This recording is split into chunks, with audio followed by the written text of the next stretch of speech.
This is a fan-generated show. If you'd like to support us, please go to jamieglazov.com. Also, don't forget to subscribe to our new Rumble channel. All your support is greatly appreciated. Hello, ladies and gentlemen. I'm thrilled to announce the release of my new book, Obama's True Legacy, How He Transformed America. There's a reason why Mike Huckabee calls it a ferocious and chilling read. Order it now at Amazon.com or at FrontPageMag.com. The Freedom Center on the Front Lines.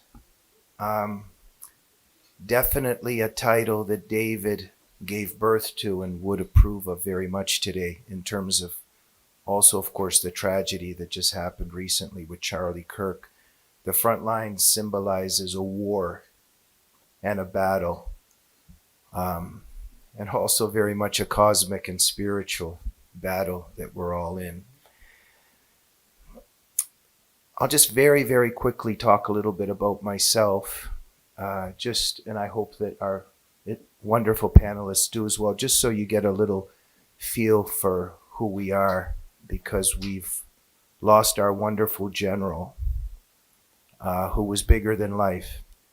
And so we're here now to see what we can do to keep the battle going, and also to keep the battle going with the tactics that he taught us.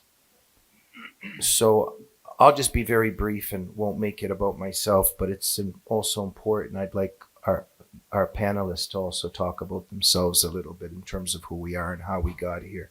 So just very briefly, my mom and dad were dissidents in the Soviet Union, and they risked their lives, and they almost ended up in the Gulag, and we were persecuted Christians there. And to make a 5-hour story 60 seconds, we were able to escape in the 70s, and I was just a little kid.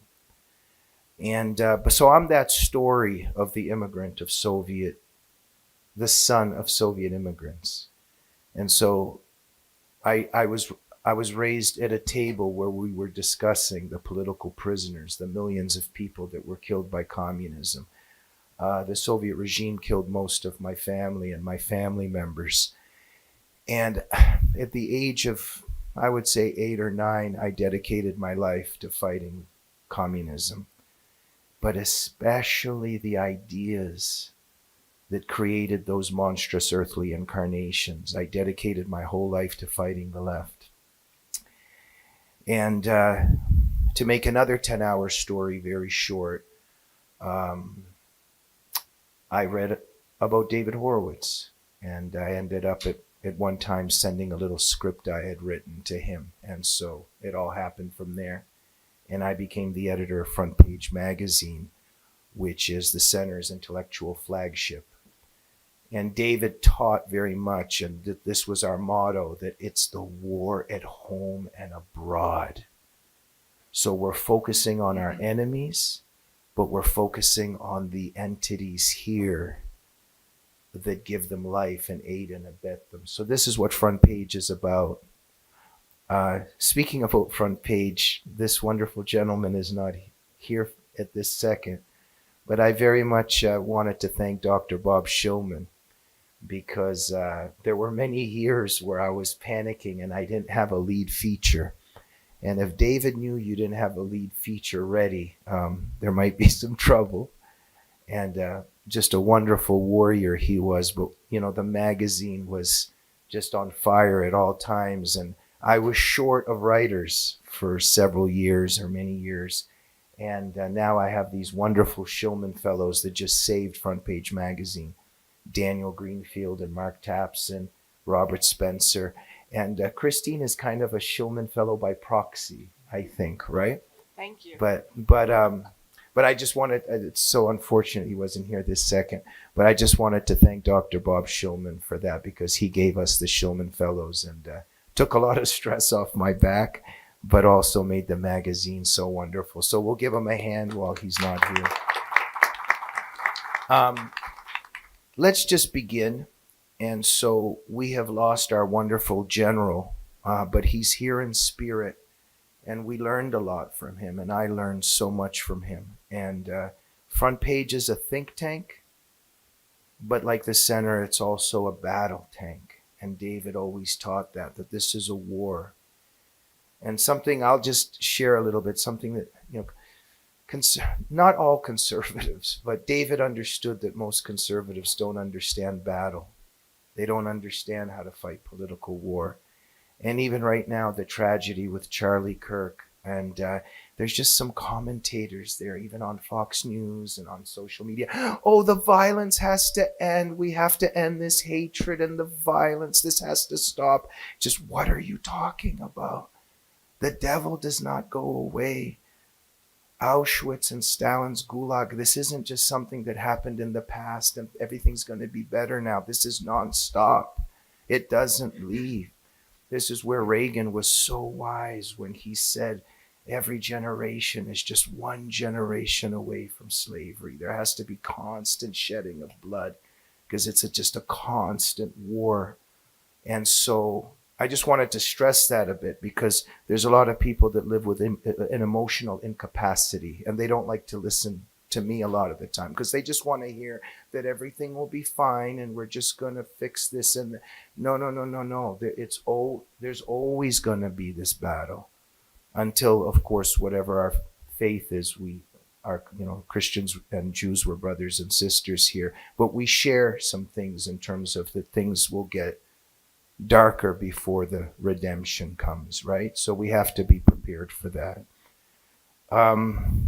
What an honor. I want our wonderful guests just to talk a little bit about themselves, but I just want to say Daniel Greenfield, our new CEO, and just a brilliant, brilliant man, and what an honor to be with him on the front lines, and just brilliant pieces at Front Page Magazine.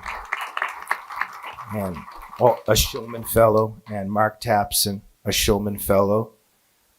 He's my colleague at Front Page, and I just call him sometimes and I say, I really, really need an article within a half an hour. And he's brilliant in that way. Thank you, Mark. I don't know if many of you know, maybe he'll talk about it. He was one of the main creators of the documentary, The Path to 9/11 at ABC, right, Mark? So a lot of background experience, an honor to have him here.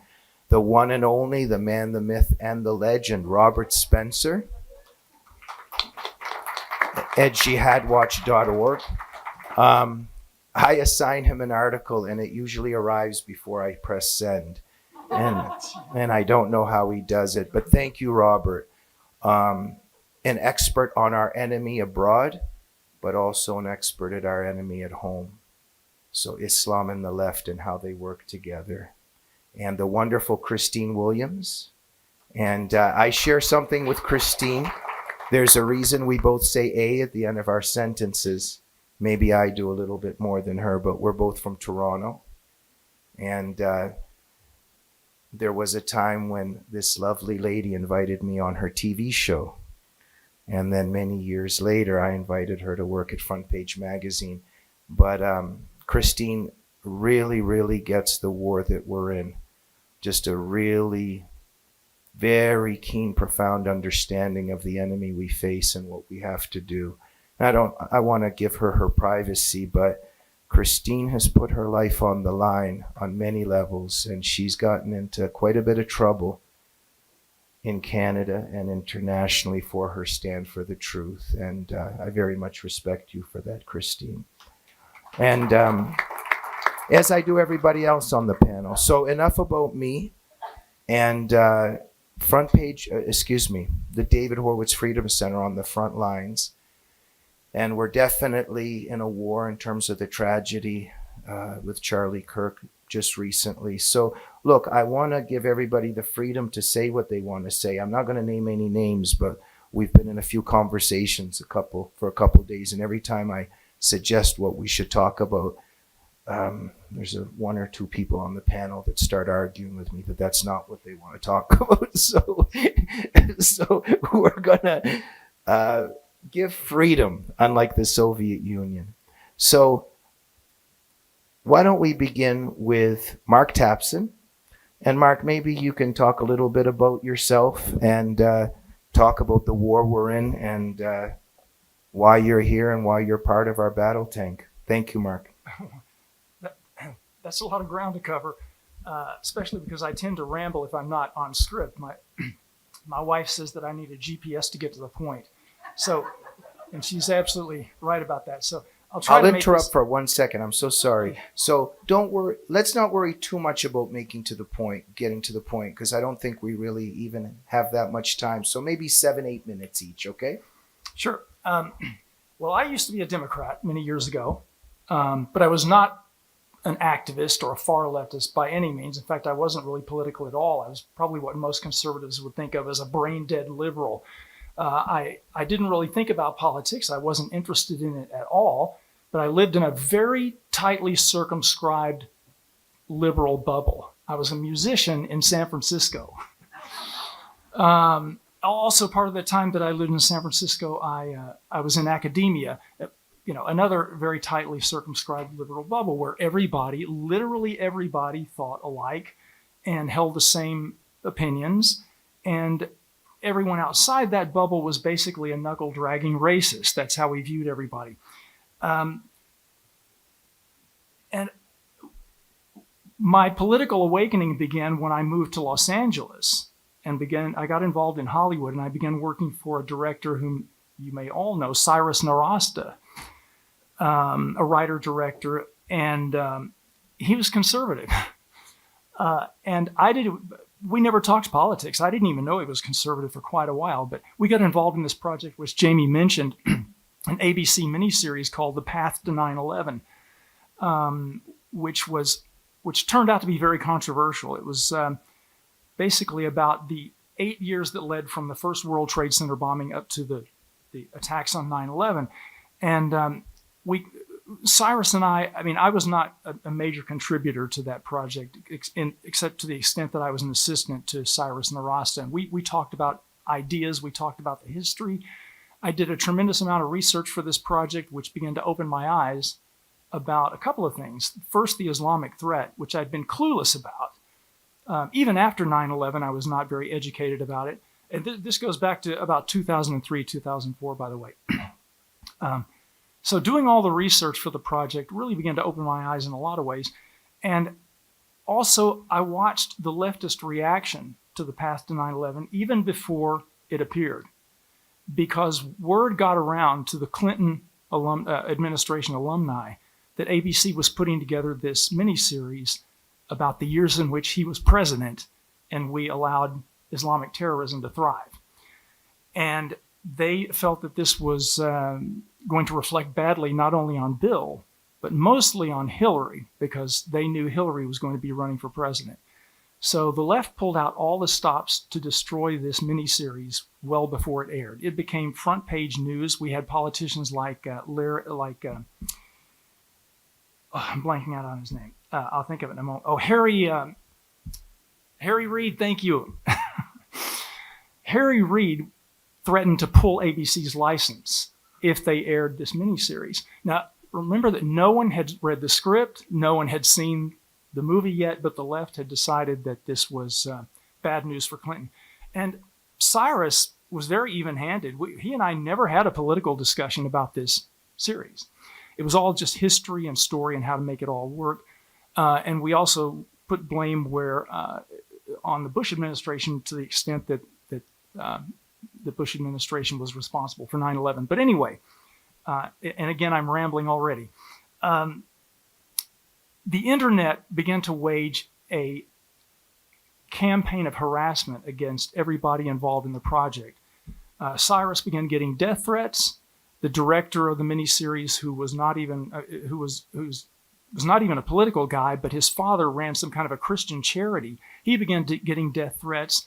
The word went out that this was a secret cabal of conservatives working within the system to create this propaganda, as if conservatives could put together a $30 million miniseries at ABC.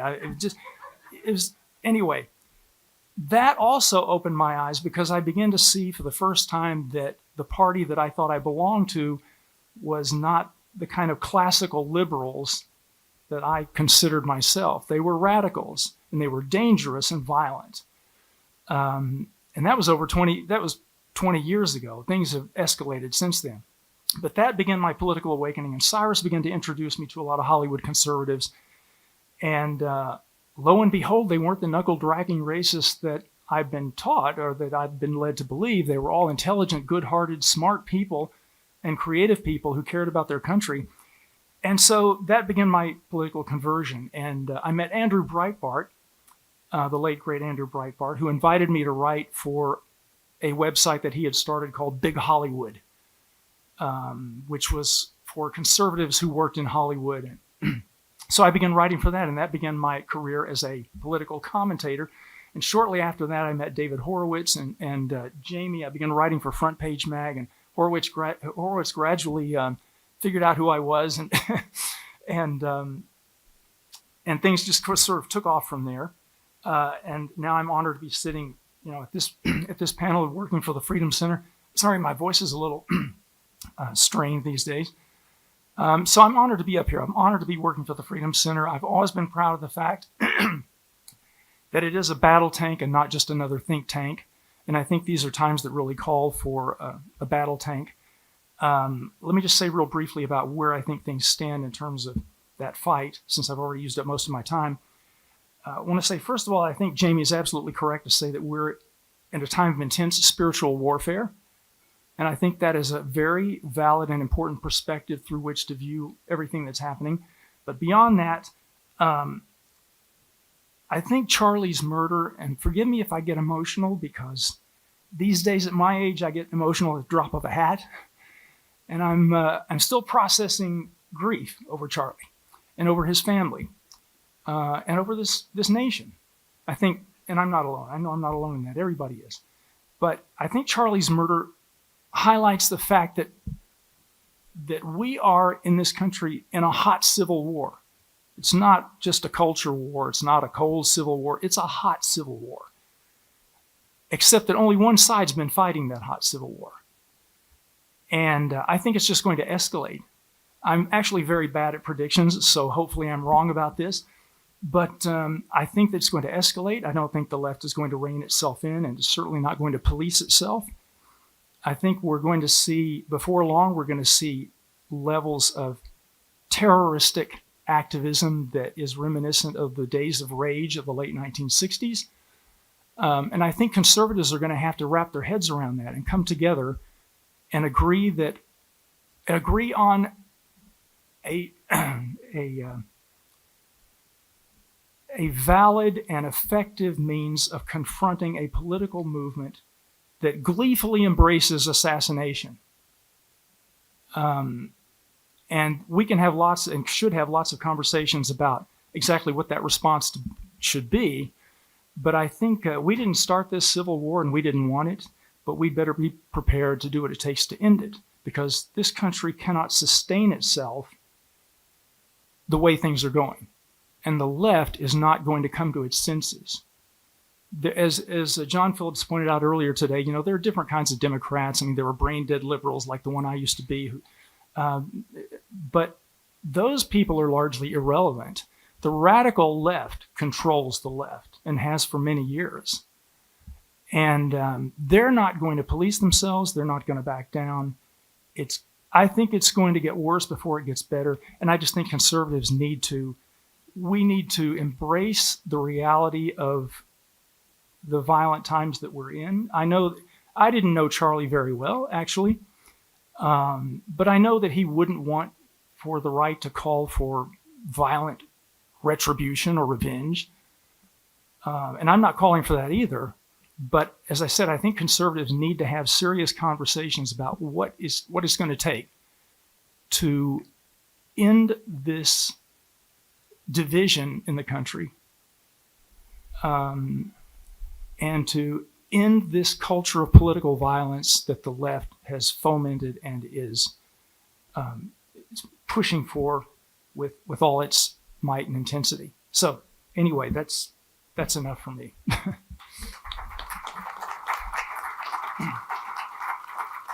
Mark, that was fantastic, and I'll just get back to you just for a couple more seconds. Ladies and gentlemen, Mark is an expert on many things, but especially on the war on masculinity.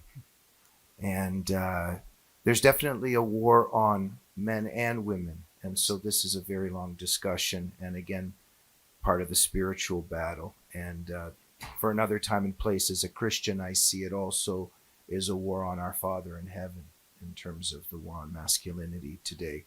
Mark, at the risk of you Rambling? well, no, just it's unfair to ask you in 60 seconds or 2 minutes to speak of your specialty. But I think this is at the core, because even during this pandemic, quote unquote, I was always thinking, should society, in terms of whether we should wear masks or not, and whether we should be forced to have certain potions injected into our body, who should run society? Sylvester Stallone, Arnold Schwarzenegger, and Jean-Claude Van Damme, or Whoopi Goldberg and Rosie O'Donnell? And I think that says a lot. But the left wants certain kinds of people running our society. But Mark, can you just very briefly talk about the war on masculinity? Yeah, I think it's very important, the war on masculinity. I've been writing about it for many years. It's a big topic now, and it should be. Essentially, what it comes down to, in terms of the way the left views masculinity, is masculinity is essentially the last line of defense. It's actually the first line of defense also. The first and last line of defense against totalitarianism. And so if you go all the way back to Karl Marx, his primary strategy was the abolition of the family.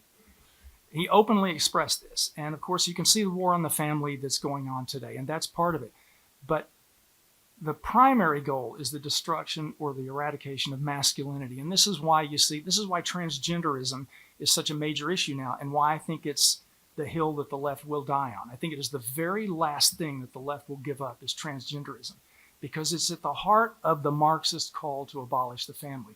If you can eradicate definitions of male and female, which they're already doing. We already have a Supreme Court justice who refuses to define what a woman is. So this is their aim. Eradicate the distinctions between male and female, because this tears apart the fabric of the family. And the family is the unit that, as I said, Karl Marx wanted to abolish in order to further his utopian vision. And if you can eliminate the energy, the masculine energy that powers the family, that powers a community and that powers civilization, if you can destroy that or tear that down or emasculate it, then you win. Then the state becomes our father, and the state becomes the masculine power, and that was the goal. So that's one of the reasons that I focus a lot on writing about masculinity and the state of it today. Thank you so much, Mark.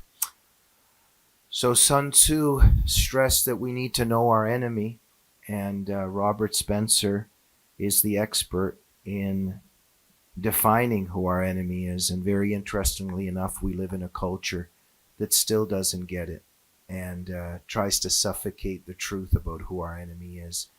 And thank you, Robert, for being a truth teller and for also being pushed into the spheres of invisibility by the left for having that strength and that power to tell the truth. Robert, why don't you go next? Thank you. I think it's clear at this point that we are not in a battle of Republicans versus Democrats or right versus left, but good versus evil. And we have to bear that in mind, that as Mark was explaining in various ways, this is a spiritual struggle with immense implications, and all of the aspects of it are linked together in various ways. And that's one of the remarkable things that I think is a tremendous and lasting achievement of the David Horowitz Freedom Center and David Horowitz himself. Charlie Kirk actually just not too long ago wrote, "Islam is the sword the left is using to slit the throat of America."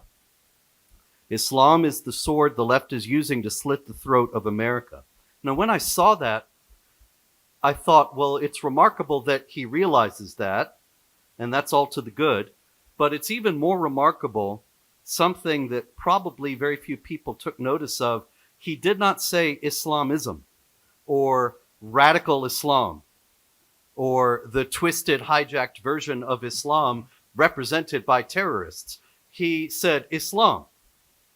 Now, the fact is that that is the case. Like it or not, believe it or not, Islam as an ideology and a political system is aggressive, supremacist, violent, and expansionist, and has been moving against the West and at war with the West for 14 centuries. It has not changed, it has not reformed, and it is not going to. And you may think that the moderate Muslims or so-called Muslim reformers in the West that we see featured so prominently on so many broadcasts of so many people, both right and left, who are so eager to believe this, you may think they'll carry the day and reform the rest of them, when actually none of them have any significant followings, and all of them go against the traditional teachings of Islam.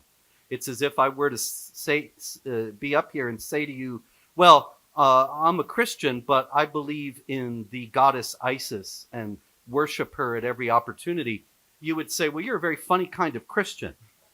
And a Muslim who says Islam is actually a religion of peace, if you understand it properly, is just that funny kind of Muslim who is going against very obvious and readily establishable aspects of his faith. Now, why am I going over all this yet again? Well, in the first place, because nobody ever gets it, although Charlie did. But also because David Horowitz, over 20 years ago, when I was one of the only people saying this, was one of the only people to say, this is something that we're going to make part of our presentation at the David Horowitz Freedom Center. This is not something we're going to shy away from.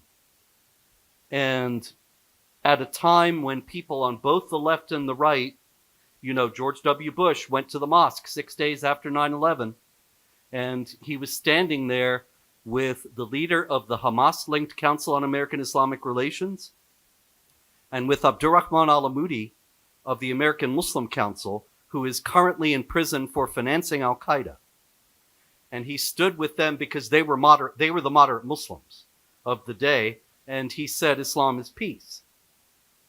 And this was something that became essentially the official policy of the Republican Party, at least the Republican establishment, and of large portions of the conservative movement. But David Horowitz was never afraid to tell the truth, even when the truth was unpopular, and many people didn't want it to be told. And so I think that one of the most enduring legacies of David Horowitz and of our work at the Freedom Center is the fact that not only did he allow for this message to be propagated, but also that we were among the first, if not the first, in David's book Unholy Alliance, in Jamie's book, which is coming out in a new edition, I believe, United in Hate, delineating the alliance between the left and the forces of Islamic Jihad, and explaining that they both hate the West, they both hate the United States. The United States presents as the exponent of representative government, the foremost opposition to their idea of government according to what they believe to be the rule of God, Islamic law, Sharia. And so the United States has to be taken out. And what needs to be put in its place is an internationalist movement transcending nationality, ethnicity, everything else, and uniting people under the rule of Islamic law. Now that, if you think about it, is exactly the same or quite similar to the leftist imperative to destroy the nation state, to create a socialist, internationalist mega state.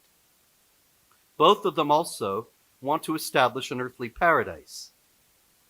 Jews and Christians don't think, because of the nature of human beings, that you can have a perfect society on earth. Every society is going to have various imperfections. But Islam believes that if you implement Islamic law, that will create a perfect society on earth. And how is it enforced? By a reign of terror. If you get out of line, you'll be stoned to death. You'll be beheaded. You'll get your hand cut off, whatever. So people are too terrified to dissent. Excuse me. And so they go along out of fear. What does the left do every time the left gets into power? They want to create an earthly paradise, the workers' paradise of pure communism.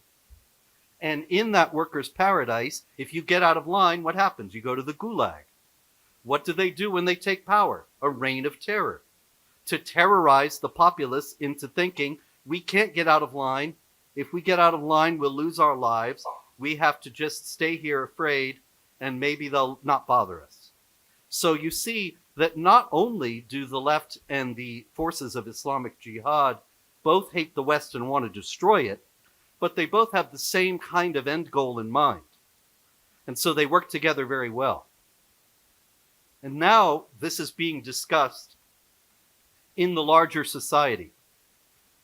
The fact that Charlie Kirk said this, that Islam is the sword that the left is using to slit the throat of America, indicates that these ideas were moving into the mainstream. Well, if I do say so myself, it was the David Horowitz Freedom Center that pushed them into the mainstream.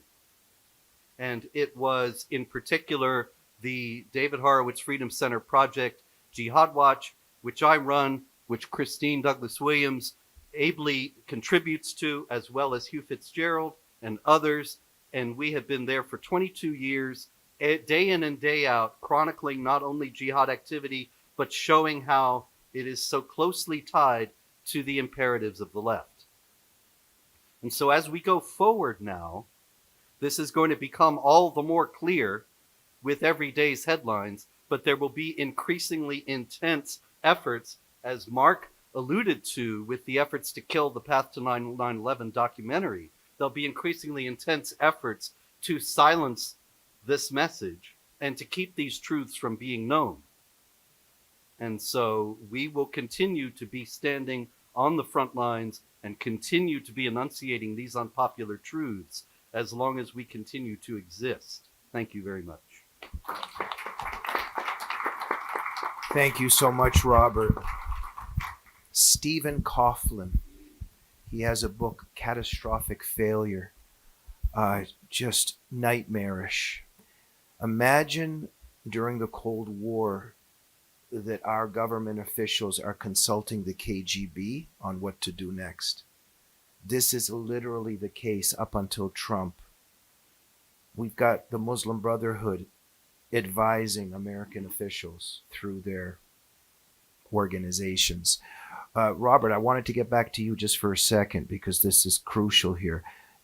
Maybe I'm having a mental lapse, but many years ago at one time, am I correct that the FBI or certain government institutions actually had you coming in to give advice and to do some teaching? And boy, did they put an end to that quite quickly. And then before that, all of a sudden, instead of Robert advising us what to do against our enemy, it was John Brennan types. Can you speak on that just very quickly? Sure. Yeah, it was back in the Bush administration. I was invited by some FBI agents and also some military personnel to speak and give seminars about Islam and jihad. I gave speeches about the Quran and about Muhammad to try to bring the people I was speaking to into the mindset of the terrorists and help them to understand what we're dealing with. Obviously, it's one of the earliest rules of warfare. You can't defeat an enemy you don't understand. And so that's why I was there. I did that for quite a few years. But in 2010, I made a big mistake. I went to a military base in California, and the colonel who was in charge of the military base brought me into his office and he was very kind and complimentary and said how glad they were that I was there, and don't tell anybody that I was there. And that just, when you say that to me, I'm just going to do the opposite. So he said, don't tell anybody. And I said, why not? Because CARE will make a big fuss about it. And I thought, so CARE, that is tied to Hamas, the Council on American Islamic Relations, is dictating who can come speak to military personnel and who can't. And so I was very angry. I went out of the meeting. I saw the two other colonels who had invited me. And I told them about it, and they said, oh, this is terrible. So we went and got a picture in front of the logo of the base. Yeah, I know, big mistake. Because the Council on American Islamic Relations immediately wrote to John Brennan and said, you've got this guy Spencer teaching military, you've got to stop that, and you've got to erase all mention of Islam from counterterror training. And so he wrote back immediately, and he said, yes, of course, we will do that right away. And so since 2010, it has been the official policy of the U.S. government. The Countering Violent Extremism program makes no mention of Islam whatsoever. And yeah, I know, it's true. They talk about terrorism. And the thing is, who do they have? Who's the terrorists? They never say. And now we know, oh, it's us. Because we saw how the Biden administration was using the CVE program and targeting people like pro-life Catholics and angry parents at school board meetings who were angry about the transgender ideology being pushed on their children, and they were opening terrorism cases against them. And that all started under Obama when he banished Islam from all mention in the counterterror materials. And so that was indirectly my fault. I'm sorry. Thank you, Robert. Well, the Tsarnaev brother, just the story of the Tsarnaev brothers. And so you weren't even allowed to talk about Sharia. So just imagine the Tsarnaev brothers being brought in for questioning beforehand, and you can only ask them if they like chocolate or strawberry ice cream. I'm not kidding. Christine Williams is at Jihad Watch and at Front Page and at a million other places fighting for the truth. Go ahead, Christine. Well, thank you. It's such an honor to be here. And I'd start by saying that we're actually under the shadow of what happened to Charlie Kirk. But I will say it's a shadow that was foretold by David Horowitz. Now, I'm going to get to how somebody from Canada ended up working here and what my pathway was. But I do want to boast about the David Horowitz Freedom Center because the spirit that David Horowitz carried, that we have to battle. This is a battle tank. Yes, indeed, we do a think tank as well because we got a lot of thoughtful people here, academics. But at the same time, it is a battle tank. I'll have to say that it touched me when, not in such a great way, when I heard that many people canceled coming because of what happened as a result of Charlie Kirk. Nobody's saying to run in front of a truck, but at the same time, we are in an era where, let's face it, globalized the intifada has come into this country. And it's come into Canada, and with it, a very violent spirit. So whether people realize it or not, we are being habituated to a spirit of violence that has come upon us. David Horowitz saw that decades ago, and we have to be ready for what is to come. We see Christian persecution worldwide. We see Muslims killing Muslims worldwide. We see what's happening in Israel. And at the same time, we are fearful what we just see happening here. And many ask, what are we to do? Well, we're doing it. And this is the reason why Donald Trump was elected in the first place, because somebody is doing something right. And I will say David Horowitz was the beginning of this. And as Robert mentioned, he trained a lot of people, motivated a lot of people to get out there and battle what we did not expect to come into this country. So I'm going to start to talk a little bit how I ended up here. And it started with Jamie Glazov. I had a talk show in Canada that ran for 9 years. It was open line. And so you're always in the hot seat. And the first time Jamie came on the show, I told my associate producer, I was the producer at the time, this guy's got to come back. I don't know where you found this guy, but he's got to come back. And he was actually carrying, now that I know him, that same spirit of David Horowitz, you have to fight. My show was more daytime. They tried to put me into a kitchen mold, and I refused because I was never the good girl that did what she was told to do. So I kind of started to do my own thing, plus I was the producer, and for me, it was worth getting fired for. But I didn't get fired, and our show won a lot of broadcast awards that came from the US. I'm talking videographers, Telly Awards, Crystal Communication Awards, and Omni. And I was proud to have this guy on the show. So fast forward, I came to a David Horowitz Freedom Center event, and I did a string of interviews with about 11 people. Robert Spencer was one, and I got to know many people from America by doing that. I'm going to fast forward again.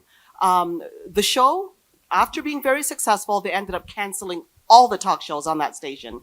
It was a small Christian station, but we had a secular show that was a balanced program. So I went on more for writing. I started off doing the offshoot of a Toronto Star, Metro News, and then I was writing for Nina Rosenwald for the Gatestone Institute at one point, a fine institute.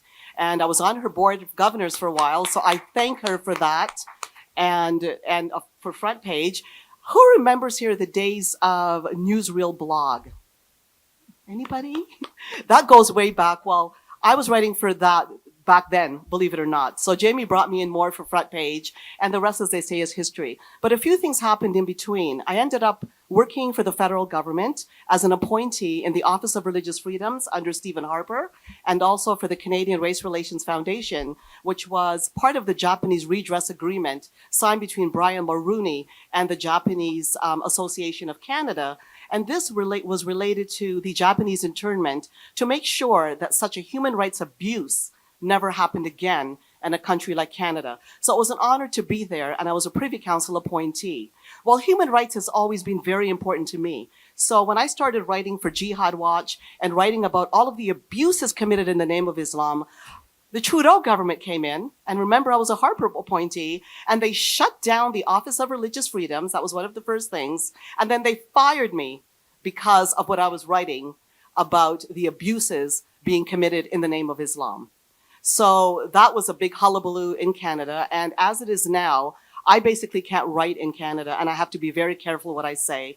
I did a video recently for the Canadian Anti-Semitism Education Foundation, and somebody asked me the question, a simple question: who are the Muslim Brotherhood forces in this country? I couldn't mention any names because I could find myself in a lawsuit. So I said to them, which I'll advise today, look up the unindicted co-conspirators and the largest terrorism funding trial in the history of the United States, the Holy Land Foundation trial, and look at their offshoots. They're working inside America, they're working in Canada, they're working across Europe, and they are trying to bring us down. They have allied themselves with the left for a violent revolution, and this is what we call the red-green axis. And we're all in danger more than we realize, but we're actually doing something right because, again, we voted in Donald Trump. And I hope all of you will continue very much to support the center because we have a great team here. Not only do they take the battle tank seriously, they're good people. It's hard to find an organization that's tasked with so much. And they're such good people, beginning with Mike Finch, who should be up here, and everybody else at this table. And that's all I have to say for now. Can people empathize with me during work that you don't want to get on Christine's bad side? but she has a heart of gold. And before we move on very quickly, Christine, my dad and mom, people were saying, if you sign this letter against the Soviet regime, you will go to the Gulag. And my dad and mom went. And I don't know if I could ever live up to their courage, what it takes to be brave. And I live with that in my heart, who my dad and mom were. But Christine Williams was told many times, don't say this and don't say that. And but you continue to say it. And I won't mention some of the ways that you're being persecuted. I'll leave that for another time and for you in another forum. But I think we obviously need this spirit because you refuse to stay silent. Could you, just for a minute and a half or two, just talk about why do you refuse to stay silent? This is the most important message here. I've always been driven when it came to doing what's right for human rights, for people. And I realized from young, for some reason, and doing the show also made me realize what was happening, that this world is not what we perhaps try to make it out to be. And it's very easy to take the easy road and say, well, I'm not going to get myself in trouble. But wherever there was trouble when it came to doing what is better for people, I just seem to walk headlong into it. It's just, and along the way, I have to say, I was sent some very good people that helped me along. I mentioned some of that, from Jamie to Robert to the people at the center, and also Frank Gaffney, because my second book was called Fired by the Government of Canada for Criticizing Islam. And he was the one that asked me to do that book. And when I was first fired, Nina Rosenwald was the one that asked me to write my story, and I did. So I have to say, yes, I tend to get in trouble for doing what is right, but there are always people along the way when you look at yourself in the mirror one day and say, look, I have to do my part in this life. There will be people that will come along and help you along the way. Thank you so much, Christine. If you don't want to use ChatGPT and just find out everything, you just call and ask Daniel Greenfield. Just amazing, and what an honor to have him on the front lines with us. Our new CEO, Daniel, thank you, and go ahead. What is it that makes the David Horowitz Freedom Center different, apart from our name? And the fact that we're doing this event in Vegas, we flew on September 11th at a time when there were people telling me, I'm just superstitious. I don't want to fly on September 11th. And we did it right after probably the most high-profile assassination of a political conservative in America, because we're not afraid. And we get that power, that superpower from David Horowitz. David was never afraid. What is it that makes the David Horowitz Freedom Center different? Again, we go right back to David, because David called things exactly as they are. And like him, we know what the left is, and we are willing to say it. We know what Islam is, and as we've heard on this panel, we are willing to say it. The left is a terrorist movement. The murder, the assassination of Charlie Kirk is not an aberration. It's not something different. It's part of what the left has been doing for centuries. It is what it's going to continue doing until we actually go ahead and put a stop to it. Now, if David were alive today, and I very much wish that he were alive, that he would be the CEO and that he would be with us. If David were alive today after Charlie Kirk's assassination, he would be outraged, he would be angry. He would not be shocked, though. And that's the reality. When you actually understand what the left is, you are not shocked by leftist violence. You are not shocked by leftist depravity. You are not shocked by leftist evil, because you know what the left is. And not only do we know what the left is, we are going to go out and say it, and we are going to keep on saying it. And David knew that very well, because David was actually the canary in the coal mine. David was going to campuses to fight the original version of BLM when he was campaigning against race reparations. He was going to college campuses after 9/11 to speak out about the jihad. He was doing it. He faced harassment. He faced threats. But the worst thing of it all was the complicity of university administrations, of university officials in that situation. Because we would actually end up having to pay huge amounts of money for security. And that was effectively a barrier. It was a way of saying that conservative speakers cannot come to campus. Now, there was something that was very revealing that happened the day before Charlie Kirk's assassination. And FIRE, you released a survey of about 58,000 college students. And the survey was remarkable, because the survey showed that 1 out of 3 college students are okay with using violence to silence speakers on campus that they oppose. 1 in 3. Even if you just take that as revealing of the students who answered the survey, we are still looking at over 20,000 students who are willing to go ahead and say, we are okay with using violence to silence campus speakers. And by the way, don't think that the other 2/3 were innocent, that they're angels, that they believe in free speech. No. 71% of college students, 71%, support blocking support shouting down speakers that they oppose. This is something that happened to David Horowitz repeatedly. It's a rite of passage for conservative speakers on campuses. About 51% or so support blocking students from going to hear speakers that they oppose. So the majority of college students on campuses oppose free speech. Over half of those 58,000 or so are willing to go ahead and say that openly. And if we generalize it to the 18 million college students that actually exist today, we are talking about millions and millions of people. Millions and millions of people who support violence. And of those, just like in Islam, there's a percentage that are actually willing to act on it. That is what we saw with the assassination of Charlie Kirk. There's a small percentage that are willing to do it. and a much, much larger percentage that support it. And that is the real problem there. Only so many people are actually going to be willing to take action, but a significant percentage.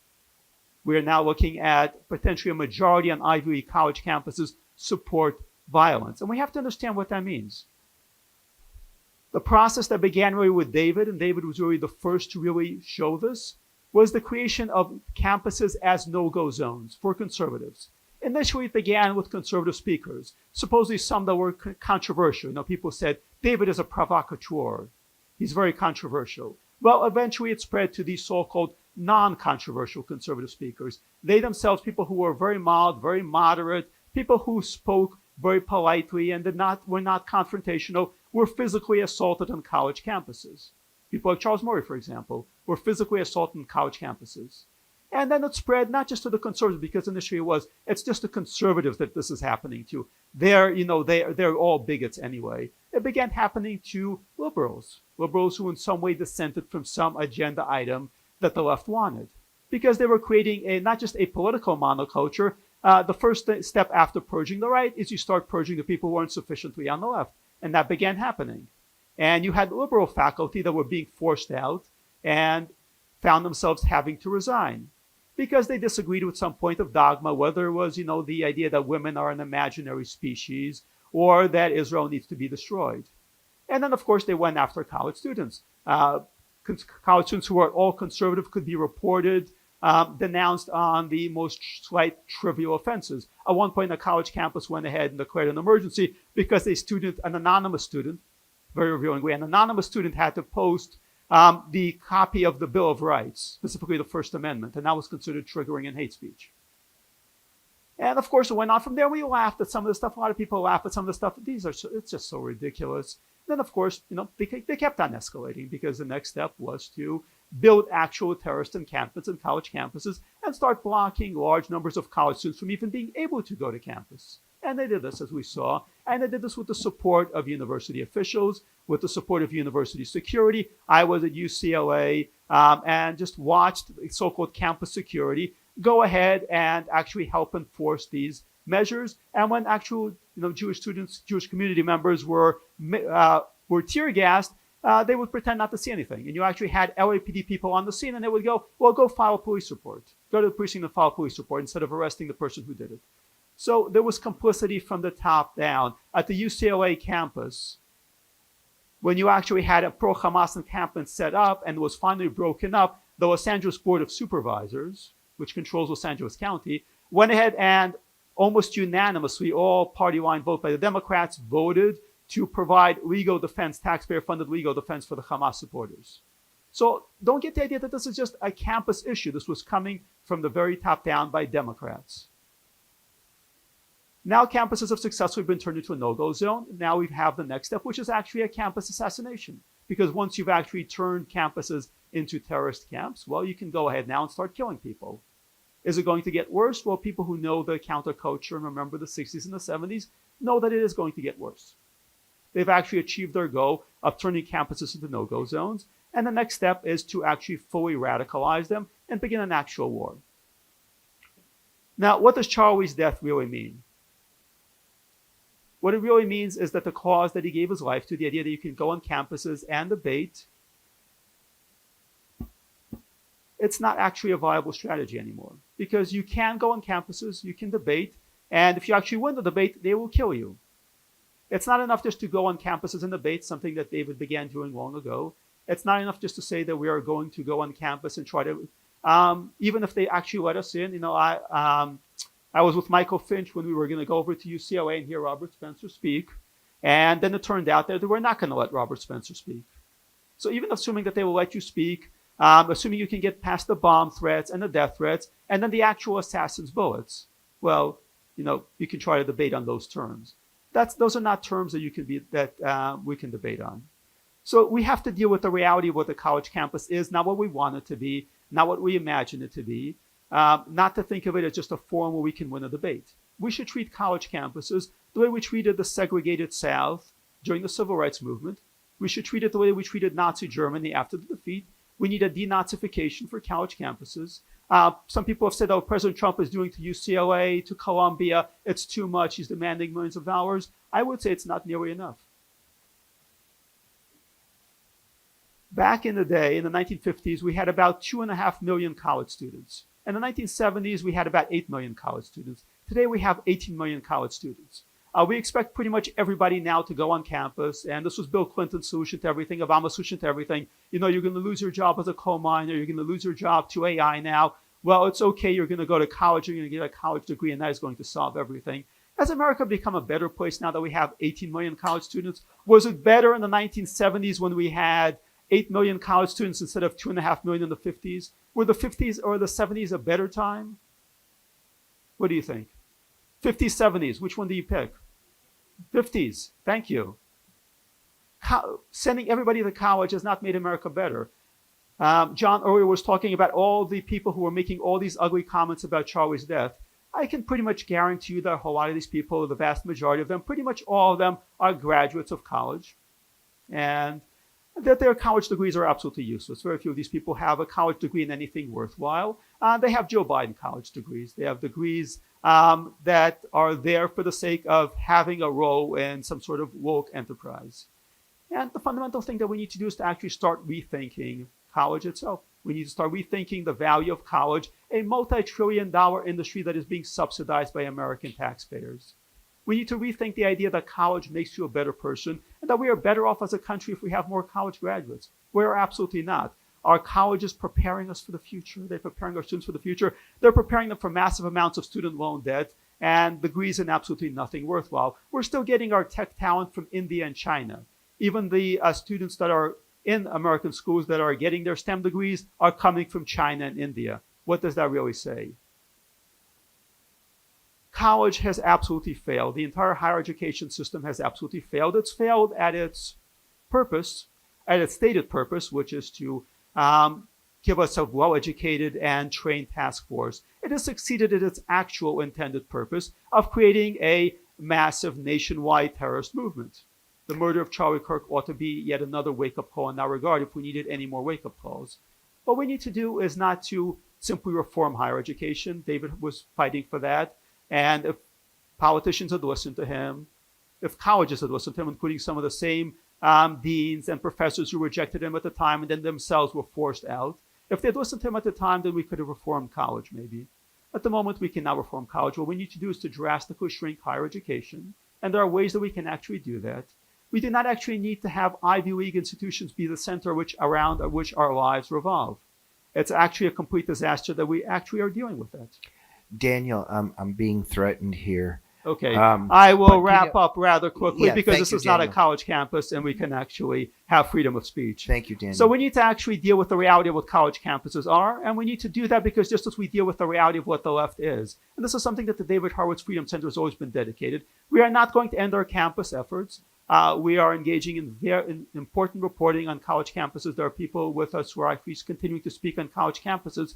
We are not giving up the fight on college campuses, but we need to be clear about what the modern college campus is, and we need to actually be ready to start treating it like terrorist training camps before we actually have to start droning Harvard and the rest of the Ivy League. Thank you so much.